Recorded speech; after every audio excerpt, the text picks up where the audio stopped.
Hello everyone, welcome to JRF coaching वाला। कैसे हो आप सब? बढ़िया। चलते हैं आज क्लास में और देखते हैं आज के क्लास में हम लोग क्या करेंगे। सर, हम लोग स्ट्रैटेजिक मैनेजमेंट को एक बार पढ़े थे, आज देखते हैं स्ट्रैटेजिक मैनेजमेंट का आगे का पार्ट, है ना। चलिए आगे। हम लोग स्ट्रैटेजिक मैनेजमेंट का कॉन्सेप्ट और इंपॉर्टेंस समझ गए थे सर। आज हम लोग उसका सेकंड पार्ट देख रहे हैं कि स्ट्रैटेजिक मैनेजमेंट के कॉन्सेप्ट और इंपॉर्टेंस के बाद अब हम लोग देखेंगे strategic management process.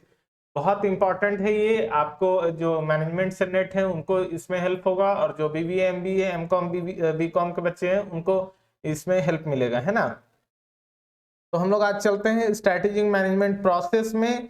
Strategic management process क्या होता है सर? तो the strategic management process define the organisation strategy. It also process which help manager to make a choice of set of strategy for organization that will enable to it to achieve better performance। अगर simply समझे sir कि strategic management process क्या होता है, एक example last class में हमने लिया था कि आप एक स्ट्रैटेजी बना लिए थे संदीप महेश्वरी सर का वीडियो देख के, आप एकदम जज्बाती होके और आप सोचेगा आप 12-12 घंटा पढ़ोगे।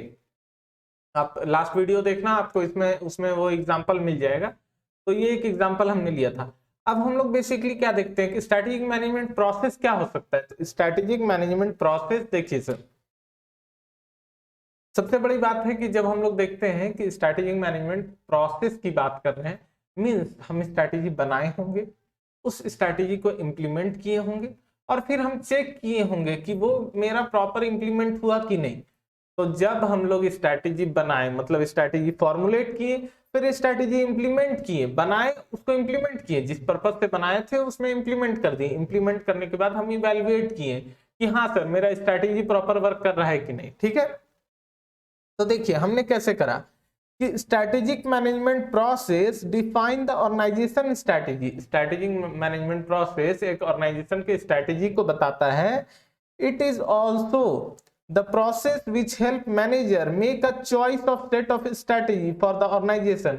मतलब ये मैनेजर को चॉइस देता है कि बहुत सारे सेट ऑफ स्ट्रैटेजी रेडी हुए हैं, उसमें से कौन सा स्ट्रैटेजी हम लोग यूज करेंगे that will enable it to achieve better performance, जो हमको बेटर परफॉर्मेंस अचीव करने में हेल्प करेगा, है ना। आगे देखते हैं what is strategic management process. Strategic management process क्या होता है सर?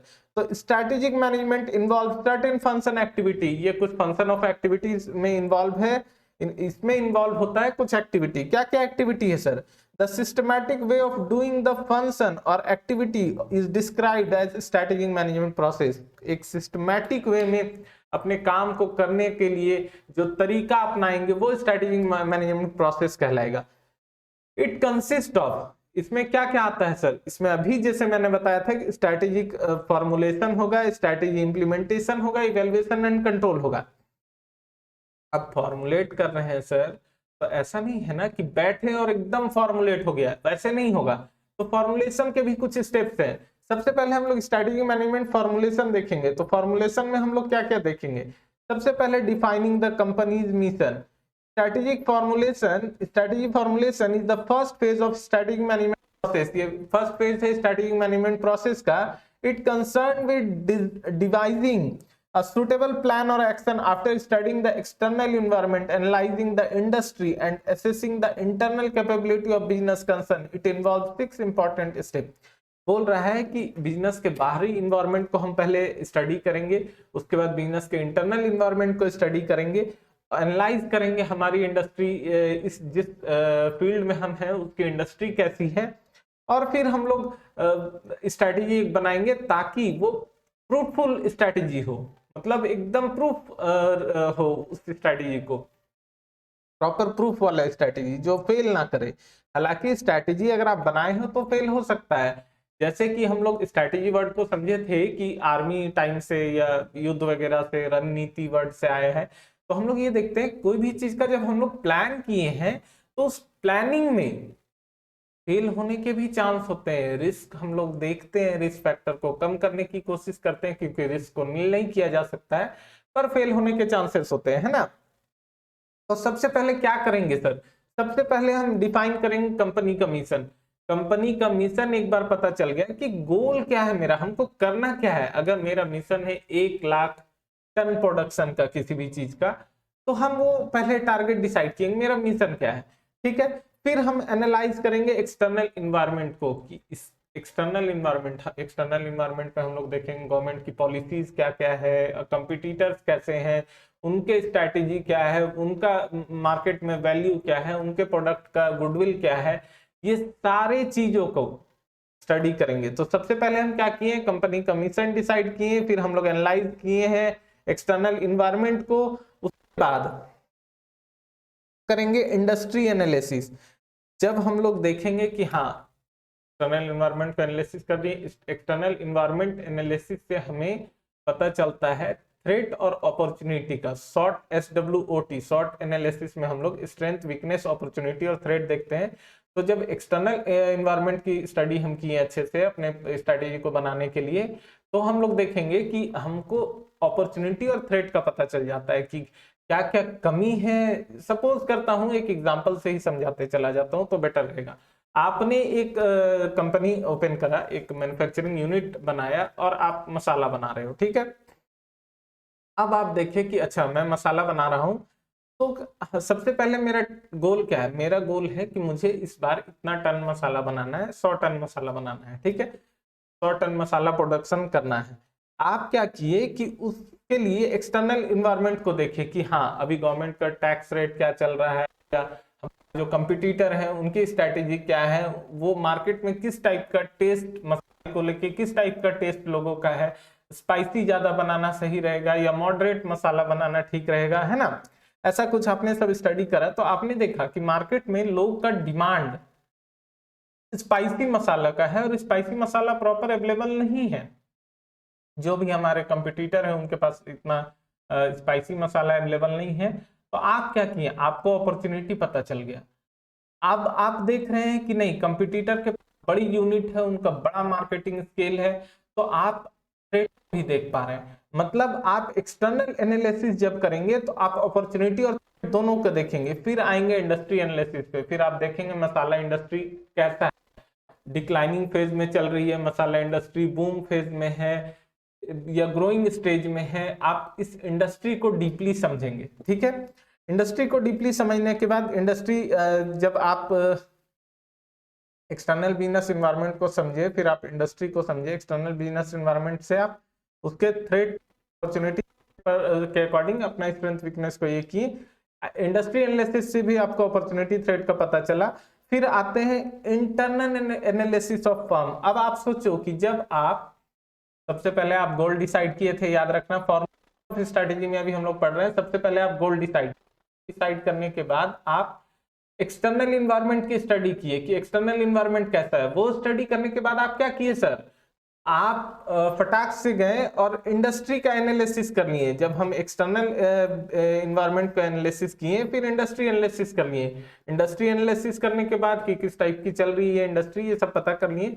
फिर हम लोग इंटरनल बिजनेस, जो हमारा इंटरनल फर्म है, उसकी एनालिसिस किए। मतलब अगर हम कुछ काम करने जा रहे हैं तो मुझ में कितनी कैपेसिटी है, बाहर के लोग कैसे हैं, उनसे क्या क्या हमको नुकसान होगा, उनसे क्या क्या हम फायदा ले सकते हैं, ये सारे चीज जान गए। लेकिन मेरी कैपेसिटी कितनी है वो भी तो एनालाइज करे, तब तो स्ट्रैटेजी बनाए। अगर मेरी कैपेसिटी 50 टन बनाने की है, मसाला मैन्युफैक्चरिंग करने की कैपेसिटी मेरे फर्म की 50 टन है और मैं स्ट्रैटेजी बना रहा हूँ 1000 टन प्रोडक्ट, तो नहीं पॉसिबल है। तो पहले हम अपने अपने मतलब इंटरनल फर्म एनालिसिस करेंगे, इससे हमें स्ट्रेंथ और वीकनेस का पता चल जाएगा। जब हमें अपना स्ट्रेंथ और वीकनेस का पता चल जाएगा, फिर हम अपने वीकनेस पे काम करेंगे तो हम वीक नहीं रहेंगे, और स्ट्रेंथ पे काम करेंगे तो और स्ट्रेंथ मेरा बढ़ जाएगा और स्ट्रांग हो जाएंगे, है ना।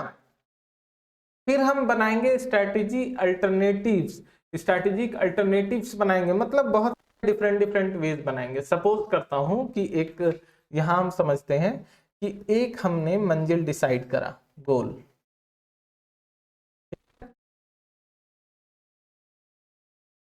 हमने एक गोल डिसाइड करा।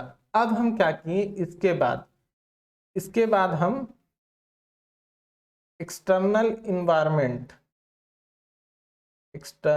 इन्वायरमेंट की स्टडी किए। फिर हम लोग इंडस्ट्री की स्टडी किए, इंडस्ट्री का स्टडी किए।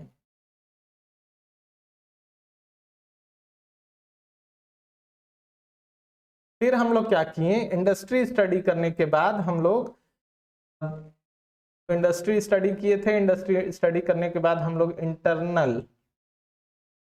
इंटरनल इन्वायरमेंट की स्टडी किए। इससे हमें वीक अपॉर्चुनिटी और थ्रेट, इसमें भी सेम, इसमें हमें स्ट्रेंथ और वीकनेस का पता चला। ठीक है, ये स्टडी करने के बाद हम लोग क्या करेंगे, स्ट्रैटेजिक अल्टरनेटिव बनाए।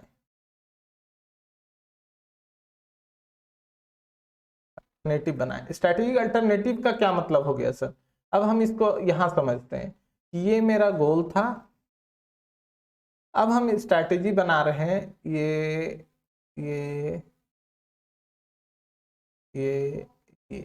मतलब हमने 4 रास्ता बनाया कि हम यहाँ पे हैं। अब ये 4 रास्ता है, रूट 1 कह सकते हैं,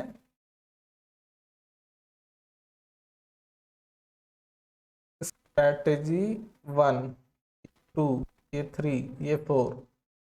अब हम लोग ये देख रहे हैं कि हम लोग इन 4 रास्तों में से कौन सा रास्ता चुनेंगे। ये स्ट्रैटेजिक अल्टरनेटिव बनाए हैं, ये सारे हैं, ये और ये सारे हैं स्ट्रैटेजिक अल्टरनेटिव। ठीक है, अब हमने ये 4 रास्ता बनाया, देख रहे हो, छोटा कर देता हूं ताकि समझ सको। ठीक है, ये हमने 4 रास्ता बनाया कि हम इसके थ्रू जाएं या ये वाला रास्ता अपनाएं, या ये वाला रास्ता मेरा ठीक रहेगा या ये रास्ता ठीक रहेगा, मतलब 4। अब सबसे पहले हम लोग यहाँ पे पढ़ रहे थे कि हम लोग क्या किए, गोल बनाए थे, गोल के बाद एक्सटर्नल मिशन डिसाइड किए, फिर हम लोग एक्सटर्नल इन्वायरमेंट का एनालिसिस किए, फिर इंटरनल इंडस्ट्री का एनालिसिस किए, फिर इंटरनल इन्वायरमेंट का एनालिसिस किए, उसके बाद स्ट्रैटेजिक अल्टरनेटिव बनाए। इसके बाद हम लोग क्या करेंगे सर, स्ट्रैटेजिक अल्टरनेटिव बनाने के बाद हम लोग चॉइस करेंगे, चॉइस। ठीक है, स्ट्रैटेजिक चॉइस अल्टरनेटिव बनाने के बाद स्ट्रैटेजी एनालिसिस करेंगे। ओके, ठीक है, स्ट्रैटेजी का एनालिसिस करेंगे। स्ट्रैटेजी का एनालिसिस किए, एनालिसिस करने में भी हम लोग क्या क्या देखेंगे, तो वो हम लोग आगे पढ़ते हैं, है ना। देखिए,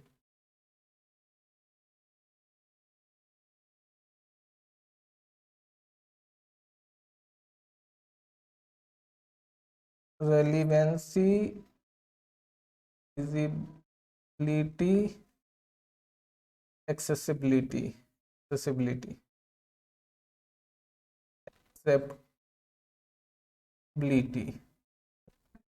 उसके बाद हम लोग क्या करेंगे, उसके बाद हम लोग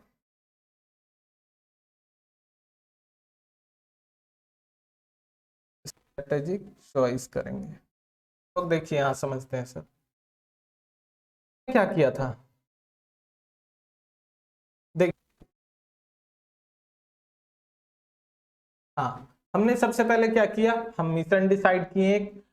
डिसाइड के बाद क्या करेंगे, एकदम सामने से याद करते चले जाइए प्रोसेस में। स्ट्रैटेजी फॉर्मुलेशन का ये आ रहा है, इसके बाद स्ट्रैटेजी इंप्लीमेंटेशन और इवैल्यूएशन, वो एक एक स्टेप है, उसमें कोई स्टेप नहीं। फॉर्मुलेट करने में स्टेप है, क्योंकि फुल प्रूफ हम लोग बनाना चाह रहे हैं अपने स्ट्रैटेजी को, तो फॉर्मुलेट करने के लिए इतना काम करते हैं। सबसे पहले मिशन डिसाइड कि हाँ हमारा मिशन क्या है। मिशन डिसाइड के बाद हम लोग एक्सटर्नल इन्वायरमेंट का स्टडी किए कि एक्सटर्नल इन्वायरमेंट से हमको अपॉर्चुनिटी और थ्रेट का पता चला था। फिर हम इंडस्ट्री का एनालिसिस की, इंडस्ट्री का पूरा स्टडी किए कि ये फील्ड कैसा है, ये इंडस्ट्री कैसी है। फिर हम लोग अपने बिजनेस को एनालिसिस किए, इंटरनल इन्वायरमेंट के एनालिसिस किए, ताकि हमको ये समझ में आए कि मेरा स्ट्रेंथ है, ताकि हम अपने वीकनेस पे काम करके वीक नहीं रहेंगे और स्ट्रेंथ पे काम करके स्ट्रांग हो जाएंगे। ठीक है, और अच्छे से अपना इम्प्लीमेंट कर पाएंगे स्ट्रैटेजी को। बाद हम लोग स्ट्रैटेजिक अल्टरनेटिव्स बनाए, बहुत सारे स्ट्रैटेजी बनाए। यहाँ पे आप लोग देखिएगा हम लोग कितने सारे स्ट्रैटेजी बनाए। उसके बाद हम लोग स्ट्रैटेजी का एनालिसिस किए। स्ट्रैटेजी जब बहुत सारा ये तो एनालिसिस किए कौन सा स्ट्रैटेजी इंप्लीमेंट करे, कौन सा बेटर होगा, वो एनालिसिस करने का 3 तरीका, रेलिवेंसी, फिजिबिलिटी, एक्सेप्टेबिलिटी। अब रेलिवेंसी क्या है इसका, रेलिवेंसी लोग देखते हैं। रेलिवेंसी होता है एप्रोप्रिएटनेस, कितना कितना सटीक है हमारा स्ट्रैटेजी। दूसरा है कितना प्रैक्टिकल है वो स्ट्रैटेजी। तीसरा कितना एग्रीबलनेस है, मतलब कितना ये एप्रोप्रिएट है, कितना ये कह सकते हैं कितना सटीक है, कितना ये प्रैक्टिकल है, और कितना एक्सेप्टेबल है, मतलब इसको एक्सेप्ट करने में दिक्कत तो नहीं है, या कितने लोग इसको अगर 10 लोग टीम में हैं तो कितने लोग इसको एक्सेप्ट करना चाह रहे हैं। मतलब हम लोग ये तीनों देखेंगे एनालिसिस में, हम लोग ये तीनों चीज को देख लेंगे कि कितना रेलिवेंट है, कितना फिजिबल है, कितना एक्सेप्टेबल है। ठीक है, फिर हम लोग स्ट्रेटेजिक चॉइस कर लेंगे। जब जब देख लिए कि सबसे ज्यादा रेलिवेंट यही वाला है, मान लेते हैं सबसे ज्यादा रेलिवेंट 2 नंबर है, सबसे ज्यादा फिजिबल भी यही है, सबसे ज्यादा एक्सेप्टेबल भी यही है, तो हम लोग चूज कर लेंगे ना, फिर इसको चूज कर लेंगे, है ना। चूज करने के बाद क्या करना है भाई, स्ट्रैटेजी चूज, फिर स्ट्रैटेजी इंप्लीमेंट करेंगे, फिर स्ट्रैटेजी इवैल्यूएट करेंगे और कंट्रोल करेंगे। ठीक है, तो हम लोग अब फटाफट इसको एक बार गो थ्रू कर लेते हैं। स्ट्रैटेजी मैनेजमेंट प्रोसेस पढ़ रहे थे, प्रोसेस में 3 चीज है। प्रोसेस में सबसे पहले strategy formulation, strategy implementation, evaluation, control.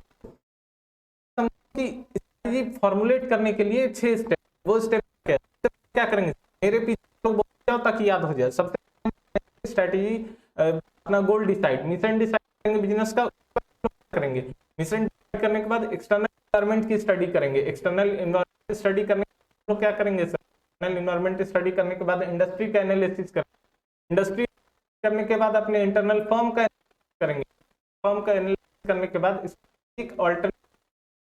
Strategic alternative बना लिए एक बार, फिर हम स्ट्रैटेजिक अल्टरनेटिव को एनालाइज करेंगे, मतलब स्ट्रैटेजी कौन सा हमारे लिए। एनालिसिस में हम 3 चीजें देखेंगे, फिजिबिलिटी, एक्सेप्टेबिलिटी, कितना रेलिवेंट है, कितना फिजिबल है, कितना एक्सेप्टेबल है। उसके बाद हम लोग स्ट्रैटेजिक चॉइस कर लेंगे, एनालिसिस करने के बाद स्ट्रैटेजी को चुन लेंगे, वो स्ट्रैटेजी चुन स्ट्रैटेजी को हम लोग इंप्लीमेंट कर देंगे। इंप्लीमेंट करने के बाद हम लोग टाइम टू टाइम चेक करते रहेंगे, उसको बोलते हैं कंट्रोल करना। टाइम टू टाइम चेक करेंगे कि सही डायरेक्शन में मेरा स्ट्रैटेजी जा रहा है कि नहीं, और वेट करेंगे कि हाँ सही जा रहा है मेरा। ठीक है, गो थ्रू रीडिंग कर लेते हैं, समझ तो गए आप लोग। सबसे पहले डिफाइनिंग, ये जो पैराग्राफ है ये आप लोग, मैं वेस्ट नहीं करूंगा, मेरा काम चुका हूँ। डिफाइनिंग कंपनी मिशन, दूसरा है एनालिसिस ऑफ एक्सटर्नल एनवायरनमेंट, तीसरा इंडस्ट्री एनालिसिस, चौथा क्या है analysis of firm, strategic alternative, फिर स्ट्रैटेजिक एनालिसिस। इसमें हम लोग एक्सेप्टेबिलिटी तीनों को देख लेते हैं। लोग देखेंगे स्ट्रैटेजी चॉइस करेंगे, 7 कर लिए। ठीक है, फिर आगे स्ट्रैटेजी इंप्लीमेंट कर दिए, इंप्लीमेंट करने में हम लोग डिटर्मिनेशन ऑफ एनुअल ऑब्जेक्टिव रख देंगे, specific function strategy, development of policy, ये तीनों का रखेंगे इंप्लीमेंटेशन। फिर स्ट्रैटेजी इवैल्यूएशन एंड कंट्रोल करेंगे, इवैल्यूएशन और कंट्रोल के दौरान हम लोग देखेंगे कि राइट पाथ और डायरेक्शन में वो जा रहा है नहीं स्ट्रैटेजी। ठीक है, अब आते हैं process of strategic management implemented by strict line का जो 5 प्रोसेस था, सेम ही थोड़ा सा लिखा गया। डेवलपमेंट ऑफ स्ट्रैटेजिक विजन हम लोग पढ़ ही रहे थे, सबसे पहले मिशन डिसाइड करेंगे, फिर setting objective, crafting strategy, strategy बना लेंगे, फिर उसको इंप्लीमेंट करेंगे, एग्जीक्यूट करेंगे, और फिर इवैल्यूएट करेंगे परफॉर्मेंस को, और मॉनिटर करेंगे डेवलपमेंट को, इनिशिएट करेंगे करेक्टिव एडजस्टमेंट को। ठीक है, तो ये था आज का क्लास। थोड़ा मैं स्पीड गया क्योंकि के लिए भी इम्पोर्टेंट है, मेरे लिए भी लाइंस लिखे हैं, या आप स्क्रीनशॉट बना सकते हो, और आपको फर्दर कोई भी जानकारी चाहिए होगी तो स्क्रॉल हो रहा है नंबर, सारे सोशल मीडिया को मेरे से जोड़ कर लेना। आज के क्लास हम लोग करेंगे